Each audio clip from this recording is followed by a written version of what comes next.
Everyone, तर माझ्या पहिल्या ब्लॉगमध्ये तुमचं मनापासून स्वागत आहे। आणि आज माझा बर्थडे होता, तर सोनाली माझ्यासाठी फ्लावर्स आणि चॉकलेट्स घेऊन माझ्या घरी आली होती। आणि त्याच्यानंतर आम्ही दोघींनी ब्रेकफास्ट केला आणि मंदिरात गेलो होतो।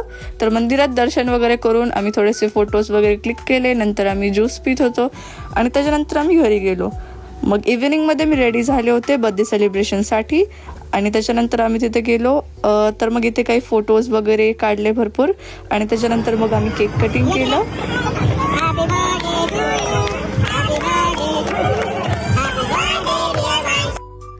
आणि इथे सगळ्यांनी खूपच छान डेकोरेशन केलं होतं माझ्या बर्थडेचं आणि एवढं छान अरेंजमेंट आशूने केलं होतं। त्याच्यासाठी सगळ्यात मोठा बाईट केकचा आशूसाठी।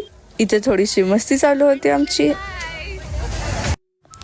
आणि त्याच्यानंतर आम्ही खूप सारे फोटोज काढले आणि त्याच्यानंतर आम्ही बसलो होतो जेवण करायला। जेवण झाल्यानंतर आम्ही निघालो होतो घरी जायला।